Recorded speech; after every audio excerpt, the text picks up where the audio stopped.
ಈಗ ಸಾವಿನ ರಾಜಕಾರಣದ ಬಗ್ಗೆ ಇದೆಲ್ಲ ಮಂಡ್ಯ ಕ್ಷೇತ್ರದ ಇತಿಹಾಸ ಮತ್ತು ಹೇಗಿತ್ತು ರಾಜಕೀಯ ಇತಿಹಾಸ ಮತ್ತು ಹೇಗಿದೆ ಅಂತ ನಾವು ನೋಡ್ತಾ ಇದ್ವಿ. ಇದರ ಮಧ್ಯೆ ಇವತ್ತು ನೋಡಿ ಮತ್ತೆ ಅಷ್ಟೆಲ್ಲಾ ಕತೆ ಆದ್ಮೇಲೂ ಈಗ ಮತ್ತೆ ಹೊಸತಾಗಿ ಸಾವಿನ ರಾಜಕಾರಣ ಇವತ್ತು ಗರಿಗೆದರಿರ್ತಕ್ಕಂಥದ್ದು.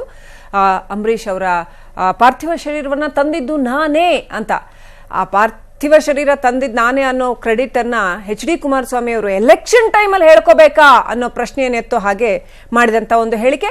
ಆ ಕಡೆ ಸುಮಲತಾ ಅವರು ಕೂಡ ಅದಕ್ಕೆ ಟಾಂಗ್ ಕೊಟ್ಟಿದ್ದಾರೆ. ಸೊ ಏನೇನ್ ನಡೀತು, ಏನೇನ್ ಹೇಳಿದ್ರು ಇಬ್ರು ನೋಡೋಣ ಬನ್ನಿ. ರಕ್ಷಣಾ ಇಲಾಖೆಯ ವಿಮಾನವನ್ನ ಯಾರಿಗೂ ಕೊಡೋದಿಲ್ಲ, ದೇಶದ ಇತಿಹಾಸದಲ್ಲಿ ಯಾರಿಗೂ ಕೊಟ್ಟಿಲ್ಲ.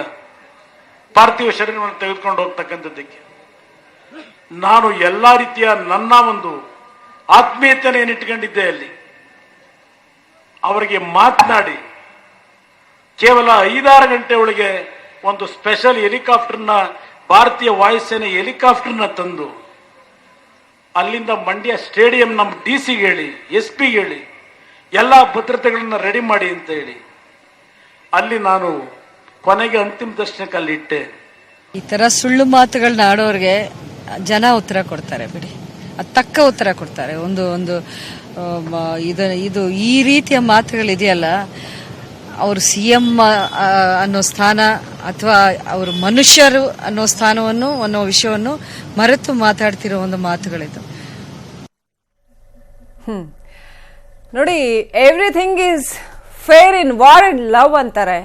ಇಲ್ಲಿ ಲವ್ ಅಂಡ್ ವಾರ್ ಎರಡೂ ಇರುವಂತ ಒಂದು ಸಿಚುವೇಶನ್ ಇದ್ವಿ. ಮಧುವೆ ಪ್ರಕಾಶ್ ಅವರೇ, ಅವತ್ತು ಅಂಬರೀಷ್ ಅವರ ಅಂತ್ಯಕ್ರಿಯೆ ಸಂದರ್ಭದಲ್ಲಿ ನಾವು ಟಿವಿಗಳಲ್ಲಿ ನಾವು ರ್ಯಾಪ್ ಅಪ್ ಮಾಡ್ತಾ ಕೂತ್ಕೊಂಡಿರುವಾಗ ಅನ್ಕೋತಾ ಇದ್ವಿ, ಆಹಾ ಎಂತ ಒಳ್ಳೆ ಒಂದು ಸಮನ್ವಯ. ಕಡೆ ಪಕ್ಷ ಈಗಲಾದ್ರೂ ಒಂಥರ ಮುತ್ಸದ್ದಿತನದ ಇದನ್ನ ತೋರಿಸ್ತಾ ಇದ್ದಾರೆ ರಾಜಕಾರಣಿಗಳು. ಎಲ್ಲರೂ ಒಂದು ಒಟ್ಟಾಗಿ, ಎಲ್ಲರೂ ಒಬ್ಬರ ಭಾವನೆಗಳಿಗೊಬ್ರು ಬೆಲೆ ಕೊಟ್ಟು ಎಷ್ಟು ಚೆನ್ನಾಗಿ ಮಾಡ್ತಾ ಇದ್ದಾರೆ. ಮತ್ತು ಈ ತರದ ಒಂದು ಒಳ್ಳೆ ಸಮನ್ವಯ ಇರ್ಬೇಕಪ್ಪ ಅಂತ ಅನ್ಕೋತಾ ಇದ್ವಿ. ಮತ್ತು ಒಳಗಿನ ಅನುಮಾನಗಳು ಏನಿದ್ವಲ್ಲ ಅವು ನಿಜವಾಗ್ತಾ ಇದ್ದಾವೆ. ಅಲ್ಲ, ಶ್ರೀಲಕ್ಷ್ಮಿ ಅವರ 100% ಅವರು ತಮ್ಮ ಪುತ್ರರನ್ನ ನಿಖಿಲ್ ಕುಮಾರಸ್ವಾಮಿ ಅವರನ್ನ ಮಂಡ್ಯ ಲೋಕಸಭಾ ಕ್ಷೇತ್ರದಿಂದ ಚುನಾವಣಾ ಅಖಾಡಕ್ಕೆ ಇಳಿಸಬೇಕು ಅಂತ ಅಂದ್ಬಿಟ್ಟು ಯಾವತ್ತೋ ನಿರ್ಧಾರ ಮಾಡಿದ್ರು.